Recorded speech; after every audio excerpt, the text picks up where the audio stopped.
हम सब ये चाहते हैं कि हमें नई नई स्किल्स आती रहे, हम एडवांस नॉलेज लेते रहें, लेकिन ये सब जल्दी जल्दी हो जाए, कोई शॉर्टकट मिल जाए जो हमारा टाइम बचा दे और हमारी लर्निंग भी कंप्लीट करा दे। लेकिन क्या आप अभी तक शॉर्टकट्स में यकीन रखते हैं? और क्या आपको लगता है कि शॉर्टकट कॉन्सेप्ट्स को क्लियर कर सकते हैं? नहीं ना, तो फिर इस ऑप्शन को तो भूल ही जाते हैं। तो मुद्दा ये है, करे क्या? कैसे कुछ नया सीखे, वो भी जल्दी जल्दी, और उसमें मास्टर भी बन जाए? सवाल थोड़ा कॉम्प्लिकेटेड है, और खासकर जब बात प्रोग्रामिंग सीखने की हो तो ज्यादा ही कॉम्प्लेक्स लगता है। रीजन यही कि प्रोग्रामिंग यूं ही चुटकियों में तो आ नहीं सकती। हाँ, लेकिन अगर प्रोग्रामिंग सीखने की राइट स्ट्रेटेजी पता हो तो उसमें एक लिमिटेड टाइम में मास्टर जरूर से बना जा सकता है, और फिर उसके बाद प्रोग्रामिंग को चुटकियों में भी किया जा सकता है। क्योंकि मास्टरी हासिल होने के बाद ये कहाँ टफ रह जाएगी? तो बताइए, आप शॉर्टकट वाले हैं या राइट ट्रैक वाले? क्योंकि शॉर्टकट तो हमारे पास है नहीं, और जिस राइट ट्रैक पर चलकर प्रोग्रामिंग का मास्टर बना जा सकता है, उसके बारे में हम आज बात करने ही वाले हैं। इसलिए अगर आप इस थॉट से अग्री करते हैं कि प्रोग्रामिंग जल्दी से आ जाए, ये मैटर नहीं करता, बल्कि मैटर ये करता है कि प्रोग्रामिंग में मास्टरी हो जाए। तो इस वीडियो को पूरा जरूर देखिएगा अगर प्रोग्रामिंग में आप मास्टरी करना चाहते हैं। तो चलिए शुरू करते हैं और जानते हैं कि प्रोग्रामिंग में मास्टर बनने के लिए और एक अच्छी स्पीड से प्रोग्रामिंग सीखने के लिए कौन से टिप्स फॉलो किए जाने चाहिए। सबसे पहले अपनी रिक्वायरमेंट्स के according suitable programming language select करनी चाहिए। ये बताना इसलिए जरूरी है कि प्रोग्रामिंग लैंग्वेजेस की कोई कमी नहीं है। ऐसे में आप कंफ्यूज होकर या दोस्तों की कंपनी मिल जाएगी, इस इरादे से कोई भी भाषा सिलेक्ट करने से बचे और सोच समझकर वो लैंग्वेज ही चूज करे जो आपके इंटरेस्ट से, आपके करियर रिक्वायरमेंट से मैच करती हो। अब सुनने में ये बहुत ही छोटी सी बात लगती है ना, लेकिन असल में ये बहुत ही ज्यादा इंपॉर्टेंट टिप है। इसलिए अगर आपको वेब डेवलपमेंट के लिए लैंग्वेज सीखनी है तो जावा स्क्रिप्ट और PHP जैसे लैंग्वेजेस में से सिलेक्ट करें, और अगर AI और मशीन लर्निंग के लिए प्रोग्रामिंग लैंग्वेज सीखना चाहते हैं तो पाइथन के बारे में सोचिए। इसलिए सोचिए, समझिए और फिर सिलेक्ट करिए ताकि आप कह सके कि यही है राइट चॉइस। नंबर 2 पर है फंडामेंटल्स को क्लियर करने पर थोड़ा जोर दीजिए। लैंग्वेज के मैदान में उतरने के बाद उसके बेसिक्स को क्लियर करना सबसे जरूरी होगा, ना कि जल्दी जल्दी आगे बढ़ने का सोचना। इसलिए लैंग्वेज के features, application, syntax, data types, variables और टेक्स्ट एडिटर्स एक्सेट्रा को क्लियर करते चलिए। नंबर 3 पर है बेस्ट रिसोर्सेज का यूज करें। अब यूं तो प्रोग्रामिंग लैंग्वेज लर्निंग के लिए आपको ढेर सारे रिसोर्सेज मिल ही जाएंगे, लेकिन आपको सिलेक्टिव होना होगा और थोड़ा टाइम लेकर बेस्ट रिसोर्सेज शॉर्टलिस्ट करने होंगे जो आपको क्लियर, ऑथेंटिक और सिंपल वे में प्रोग्रामिंग सिखाते हो।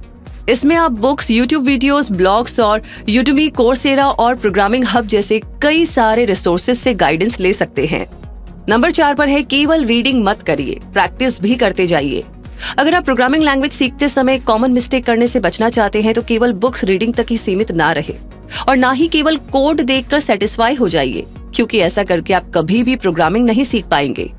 इसलिए खुद प्रैक्टिस शुरू कीजिए, इसमें आने वाली प्रॉब्लम्स को फेस कीजिए, उसके लिए डिफरेंट सॉल्यूशंस फाइंड आउट कीजिए। ऐसा करने से आपकी लॉजिकल थिंकिंग एबिलिटी इंप्रूव होती जाएगी, जो आपको एक बेहतर प्रोग्रामर बनने में हेल्प करेगी। लेकिन याद रखिए कि ये 1, 2 या 4 दिन में नहीं हो जाएगा, आपको लगातार करना होगा। इसलिए अपनी प्रैक्टिस भी कंटिन्यू रखें। नंबर 5 पर है कोड लिखने में पेपर पेन की हेल्प लीजिए। अब ये सुनने में बड़ा अजीब है और बहुत ही पुरानी सी टेक्निक जैसा भी है, क्योंकि कंप्यूटर पर कोडिंग करनी है तो पेपर पेन का क्या मतलब है? लेकिन मतलब तो है, क्योंकि ऐसा करके आपकी हैबिट बनी रहेगी और जब आप प्रोग्रामिंग जॉब्स के लिए अप्लाई करेंगे तो उसमें आपको पेपर पेन से या व्हाइट बोर्ड पर कोड लिखने के लिए कहा जा सकता है। इसलिए इसकी प्रैक्टिस भी बनी रहनी चाहिए ताकि वहां आप कॉन्फिडेंटली परफॉर्म कर सके। और शायद आपको पता ना हो कि हाथ से कोडिंग करने से यानी पेपर पर लिखने से सिंटैक्स और एल्गोरिथम्स की क्लियर अंडरस्टैंडिंग मिलती है, और इससे आगे चलकर फास्ट रिजल्ट भी मिलने लगते हैं। नंबर 6, ऐसे कोड लिखिए जिन्हें आसानी से पढ़ा जा सके। आप जिस भी प्रोग्रामिंग लैंग्वेज में कोड लिखे, कोशिश करें कि आपके कोड आसानी से पढ़े जा सके, यानी वो रीडेबल हो ताकि दूसरे उसे समझ सके। इसके लिए आप एम्प्टी लाइंस पर ब्रैकेट्स दे सकते हैं, कंसिस्टेंट फॉर्मेटिंग कर सकते हैं, इनफ वाइट स्पेसेस देकर के और कमेंट्स को न्यू लाइंस में देकर के कोड को पढ़ने लायक बना सकते हैं।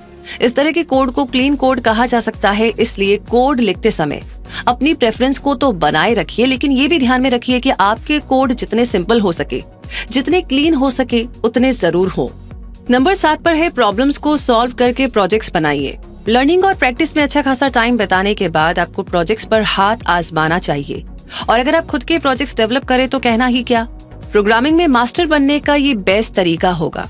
लेकिन इसमें भी ओवर एक्साइटेड होने की जरूरत नहीं है। धीरे धीरे आगे बढ़िए, सिंपल और माइनर प्रोजेक्ट से शुरुआत कीजिए, उन्हें पूरा कीजिए और फिर मेजर प्रोजेक्ट्स को हाथ में लीजिए और उस टाइम इन सारे पॉइंट्स को ध्यान में रखें।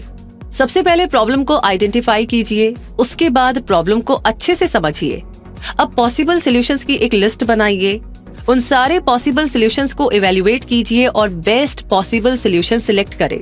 सिलेक्टेड सॉल्यूशन को डिजाइन कीजिए, एक एल्गोरिदम प्रिपेयर करिए, एक सूडो कोड तैयार करें, मेन प्रोग्राम को लिखिए, वेरियस टेस्ट केसेस के लिए प्रोग्राम को चेक करें, ऑल पॉसिबल एरर्स को चेक करके रिमूव करें और इस तरह प्रॉब्लम का कंप्लीट सॉल्यूशन रेडी कर लीजिए। नंबर 8 पर आता है लर्निंग में चैलेंजेस और फन इंक्लूड करें। प्रोग्रामिंग लैंग्वेज सीखना और स्किल्ड होना एक बोरिंग और बोझिल मिशन ना बन जाए, इसके लिए जरूरी है कि आप इसमें कुछ इंटरेस्टिंग थिंग्स ऐड करें, जैसे कि खुद अपने प्रोजेक्ट्स बनाएं जिससे आपको एनकरेजमेंट मिलता रहे। कोडिंग चैलेंजेस में पार्टिसिपेट करिए ताकि चैलेंजिंग एनवायरनमेंट में आप ज्यादा अच्छा परफॉर्म करने के लिए एक्साइटेड रहे। कोडिंग रिलेटेड गेम्स खेलिए ताकि आपको खेलने का मजा भी आ जाए और कोडिंग स्किल्स भी शार्प हो जाए। इस तरीके से ये इंटरेस्टिंग एक्टिविटीज अपनी इस लैंग्वेज जर्नी में ऐड कर ली जाए तो ना बर्डन फील होगा और ना ही प्रेशर। नंबर 9 पर है अपनी नॉलेज को अपने तक ना रखें। लर्निंग चाहे कोई भी हो, उसमें मास्टरी तभी आती है जब उसे शेयर किया जाता है, डिस्कस किया जाता है और अगर उसे पढ़ाया जाए तो समझ लीजिए कि बहुत जल्दी ही उसका मास्टर बना जा सकता है। ऐसा ही प्रोग्रामिंग पर भी अप्लाई होता है, यानी अगर आप लर्निंग के साथ साथ प्रैक्टिस के साथ साथ अपने किसी दोस्त के साथ अपनी नॉलेज को शेयर करने लगे, ग्रुप डिस्कशंस के थ्रू प्रॉब्लम्स को सॉल्व करने लगे और जो कॉन्सेप्ट्स आपको समझ में आ गए हैं उन्हें पढ़ाने लगे, तो आप बहुत जल्दी ही बेहतर प्रोग्रामर बनते चले जाएंगे। इसके अलावा आप ओपन सोर्स प्रोजेक्ट्स में भी पार्टिसिपेट कर सकते हैं, को प्रोग्रामर्स के साथ कोड डिस्कस कर सकते हैं और जरूरत पड़ने पर हेल्प भी ले सकते हैं। और इस तरीके से आप प्रोग्रामिंग लैंग्वेज पर जो कमांड चाहते हैं और जिस तेजी से उसके मास्टर बनना चाहते थे, आप वैसे बन पाएंगे, क्योंकि आपके एफर्ट्स, आपके बेसिक्स, आपके रिसोर्सेज और प्रैक्टिस में कोई कमी नहीं रहेगी।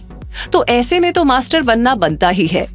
इसलिए अगर वाकई आपको प्रोग्रामिंग लैंग्वेजेस सीखनी है और लिमिटेड टाइम पीरियड में इस पर जबरदस्त कमांड बनानी है, तो आप शुरुआत से इस पर फोकस बनाए रखें। मैक्सिमम टाइम प्रैक्टिस को दीजिए, प्रॉब्लम्स को डिस्कस करने में हेजिटेट ना करें और कोडिंग चैलेंजेस को भरपूर एंजॉय करें। और अगर ये वीडियो आपको पसंद आया है, इस वीडियो ने आपकी हेल्प की है, तो इसे लाइक करके शेयर करना बिल्कुल ना भूले। कमेंट बॉक्स में लिख करके जरूर बताइए कैसा लगा और आगे किस बारे में जानना चाहते हैं। साथ ही साथ जितने भी नए लोग हैं उनसे 2 ही बातें कहनी है कि आपको भी हमेशा ऐसी जानकारियां चाहिए, इवन आप कुछ और भी जानना चाहते हैं तो हमें सबसे पहले तो कमेंट बॉक्स में लिख दीजिए और दूसरा काम सब्सक्राइब करके बेल आइकन को प्रेस कर दीजिए ताकि ऐसी वीडियोस आप कभी भी मिस ना करें। रूबी मिलेगी अगले वीडियो में बहुत जल्दी ही, तब तक के लिए धन्यवाद।